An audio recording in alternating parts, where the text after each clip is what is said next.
Hey Internet, Eric here. Jurassic July continues. What that is all through the month of July. Unless I have a live stream planned, I'll be discussing dinosaur films. Last episode was on Jurassic Park. Let's get right to it. Today we're discussing The Lost World, Jurassic Park. Now, if you're new to my channel, welcome. I discuss plot spoilers, specific scenes, what have you. This movie came out in 1997. Basic plot of this is I don't know how many years it takes place after the original. But John Hammond, his company InGen, which created the dinosaur clones and everything, I think it's filed bankruptcy and he's losing it to his nephew. And his nephew wants to go to a second island where dinosaurs are roaming free in the wild. He wants to take them and put them in Jurassic Park in San Francisco. Ian Malcolm is hired to go there, I guess, and observe, and he refuses to do it until he finds out that his girlfriend Sarah, played by Julianne Moore, is already there observing dinosaurs. Vince Vaughn is a photographer there to help him. They get a field expert, and basically Ian wants to bring everybody home. His daughter sneaks aboard, wants to bring everybody home safe and soundly, and while they're there, there is a big game hunter played by Peter Postlethwaite, I believe that's how you pronounce it, and also Peter Stormare, and the evil nephew, and it's just them fighting each other and also trying to survive. I hadn't seen this, like I said previously, I hadn't seen the original Jurassic Park in a long time. It's been even longer since I've seen this, and I remember a lot of people talk about how disappointed they are. Like, they don't hate it. It's not worth an "is it worth the hate" video, but they're very disappointed, and I don't understand why. I thought this one was like a really good follow-up. Jeff Goldblum is great in this. I like him more because there's more of him. He's actually the main character. He still has his little quips, but he's really good at showing his love for his daughter, his love for his girlfriend, his hatred for the people that are trying to capture the dinosaurs. He's got some really good intense scenes, some comedy, some really good acting. I like him a lot. Julianne Moore, another favorite of mine. There's something about the Jurassic Park movies that always have beautiful women in it. We had Laura Dern, Julianne Moore. Next movie we have Téa Leoni. Then we got Bryce Dallas Howard. What's her face? Scarlett Johansson. Okay. Anyways, that was stupid. She's really, really good too. Great chemistry with Jeff Goldblum. You tell that she really cares about the dinosaurs. I love that scene where she's taking photographs of the Stegosaurus, and the little baby when she's reaching her hand out, and she she loves the fact that she's seeing one of these. There is a scene where there is a baby Tyrannosaurus and it's injured, and she cares for it. You know what I mean? When they want to try, it's got a broken leg and they want to try to reset it, and she just cares for its health and well-being. So she's really good. Vince Vaughn, he's just there, I guess. I mean, I don't love him or hate him. He's not Vince Vaughn that most people know him as. He's not like the old school or Wedding Crashers type asshole that I'm not really a fan of. So he's just fine here. The actress who plays Jeff Goldblum's daughter, she's decent. I'm really iffy on child actors. She's pretty decent. She cares about her dad. It's obviously a broken home. I think she makes a scene like you want to make you enjoy making the kids, but you don't like taking care of them. So obviously, I don't know how many other children Jeff Goldblum's character Ian Malcolm has out there, but you believe her in her frustrations of not having a dad around, but you buy her love for him. There's a lot of good scenes with her and Jeff Goldblum, and I really like that. I really appreciate it. Other characters you got, Richard Attenborough's in it for 5 minutes. He's good. The grandchildren from the first movie, they're in it for 3 minutes. They're fine. Peter Postlethwaite is great. He's always good. And it's great actually seeing him as, I don't want it to sound bad, but it's good seeing him like do something where his character isn't a man of the cloth. You know what I mean? Whether it's Dragonheart or, he's very religious in Alien 3. I think he's in Romeo and Juliet. He's in a lot of movies where he plays like a religious person. Here, he's just a big game hunter. And I like him. He's stern. He's smart. He knows what he's doing. He's very weapon savvy. And he's very loyal, too. Because when one of his friends is killed by a T-Rex, He wants nothing more to do with this, and he goes home. And then, as disappointing as that is, I wish he either had, I don't want to say a hero arc, because he's just doing what he's doing to, he's hunting, he's doing what he's being paid for. But I wish either he got a heroic end, or he survived and made it to the end of the movie instead of him just kind of disappearing. Peter Stormare, always great, always great. Whether one of my favorite character actors, oh God, Armageddon, Armageddon. I just said he's my favorite character actor. He's around Armageddon, 8mm, Constantine, or even something goofy like Clown. You know what I mean? He's always great. He always brings it, and he's just a mean old asshole in this. Like, he's one that likes picking on the dinosaurs, like the little chirpy ones and stuff like that. And he's really good, because this movie starts off with Hammond was letting the dinosaurs just roam free, basically, on the second island, until this rich couple decided to dock there on their cruise, and their daughter is attacked by the little chirpy dinosaurs. Peter Stormare, he's picking at him and stuff like that, and then that's how he finds his end. But he's always good. Any other character? The field agent, I can't think of his name, who is part of Ian Malcolm's team. He's really good. He's got a really good. The action is great. And one of the scenes where I really, really enjoy has to do with this field agent, or I don't know, like he's like an expert of. He knows his weapons, and he's got this machine that'll put people in trees so they can like get the overcast look of the ground below them. Excuse me. He's really good. There's a scene where I just mentioned that there is a baby T-Rex that is injured, and it's being used as bait to bring out the parent T-Rexes.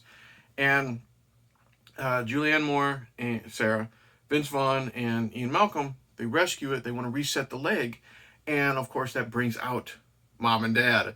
And they're in this trailer that gets pushed off a cliff. Spielberg is great with turning the camera, and then eventually he has it underneath them as they're hanging. And there's this great shot of Julianne Moore. They're hanging on straps or whatever they can, pieces of the doors or whatever. They're hanging and they're right over the cliff. There's this great shot of Julianne Moore just flying right into the camera, and she hits the glass and it cracks, and she's, oh. And this agent, I'll just call him the field agent. He does this great job of saving them, winching it up and pulling it back to safety. He's a great character because, he cares about everyone on his team. He wants them to safely make it through. When he gets taken out viciously by a T-Rex, you're pissed because he's such a likable character. So the acting is great. Action is really, really great. I already talked about that sequence with the trailer. There's a great scene where you have the hunters, the game hunters, in their jeeps on motorcycles, taking down, going after these dinosaurs, the ones that are running, lassoing them like it's the fucking Wild West. So much fun. Eventually, because I mentioned how the evil nephew, he wanted to get the dinosaurs to Jurassic Park that he's setting up in San Francisco. That happens. The baby and mother T-Rex are put into a boat and taken to San Francisco. Of course, hilarity ensues. It doesn't work out. We get some shots of them walking through. First it docks, but it docks horribly. It literally runs through the dock. It destroys everything. Ian and Julianne Moore, Sarah, they walk in. Where's the crew? They're everywhere. They got eaten. You see the stereotypical hand on the steering wheel, and it's just hanging there type of thing. Well, the T-Rex gets out, and it's walking up and down downtown San Francisco. There's a scene where it walks into a person's yard, and it's drinking from their pool. And sadly, a dog is barking. The dog runs into his doghouse. Little boy sees it, wakes up his parents. They look out the window, and the doghouse is hanging from the T-Rex's mouth with the chain that the dog was hooked to in between his teeth. So it ate the dog, but it was nice that we didn't see it. So that was good. And this T-Rex wreaks fucking havoc. It is running down the streets. It is literally barging into the buses and knocking them over, causing chaos. It's literally, it does eat people. I did not expect this. I forgot because, like I said, it's been so long. There's scenes where people are running, they're tripping, and the T-Rex grabs a person, throws them up, and eats them, chews them up, and swallows them. So there are victims to this. Such a great scene. I loved it. It was nice seeing a dinosaur in a human environment instead of in the fucking jungle or whatever. And I really liked how this jungle looked, this forest or whatever, when they were on the other island. I was worried going into this movie because all I really remembered from the last time I watched this was there was Peter Postlethwaite was a game hunter. There was T-Rex in San Francisco, and then the gymnastics scene. Now, there's a drop line earlier showing how Ian Malcolm is, again, absentee father. He's always busy, whatever. And his daughter didn't make the gymnastics team. Well, then there is a scene where she has to do gymnastics on these parallel bars because they're trapped in a barn, I think? I don't know, like some type of abandoned building. The dinosaurs have basically run through their camp and they're destroying everything. And it's all dinosaurs. You got the T-Rexes going through there. You got I think a Stegosaurus or a Triceratops. I don't remember. But then you have the raptors. And I remember her distracting the raptors by doing the parallel bars and, flipping around and doing that flippy shit. And I remember it being stupid. And it definitely sounds fucking stupid on paper. It's not that bad. It's actually kind of cool. She doesn't do it as much as I remember. She does her couple flips, and then she kicks the raptor and knocks him out the fucking window. It's a very intense scene. They have to hide behind cars and in the buildings.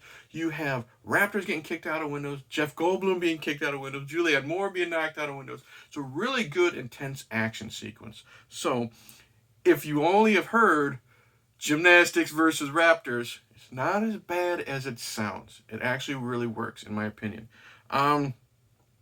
Score is still good. John Williams' score. I really, really enjoy it. I love how we get to see more dinosaurs. We get to see the Stegosaurus. At the very end, when everybody's saved, I guess you would say, John Hammond's on TV, and he's basically saying, leave the animals alone. Let them live their lives type of thing. We get to see the family of the two T-Rexes and its baby. We get to see Stegosauruses and stuff like that walking around. We get to see some fucking pterodactyls. That's awesome. We get to see some pterodactyls. It lands on the branch of a tree. It does its crow or yell or whatever you want to say as the movie ends. And it's great. I really freaking enjoyed The Lost World Jurassic Park. Now, again, like with the first one, I said it in my first video, I watched it on my friend's Vudu account. They have HDX.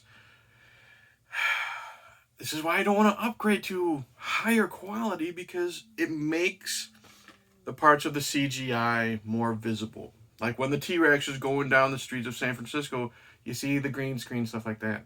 Or it's at least easier to see. I never noticed it on VHS. I've never seen it on DVD, but I never noticed it on VHS. So sometimes upgrading isn't always a good thing. But that's just my personal opinion. Other than that, highly recommend The Lost World Jurassic Park.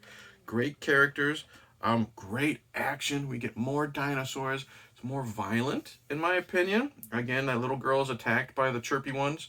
I keep calling that Peter Stormare. He's eaten by the chirpy ones. You have people in San Francisco being eaten by T-Rex.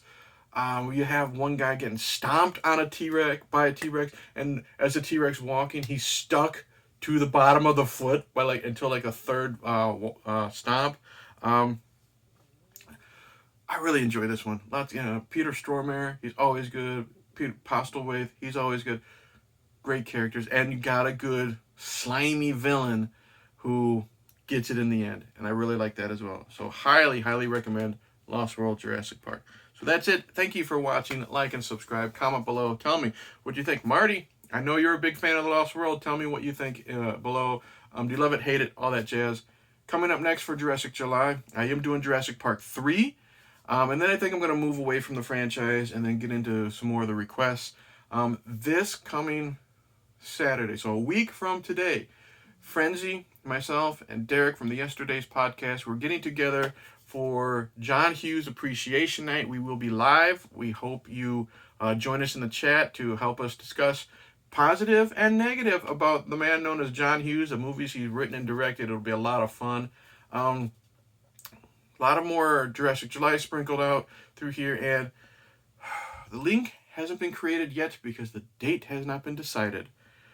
But Melissa and I will be back with episode 3 of Watch What Now very soon. And Melissa, God bless her, she wanted a movie that was barely watchable. So episode 3, look, I can't even fucking say it. Episode 3 of Watch What Now will be on the Tommy Wiseau classic, The Room. Cheers.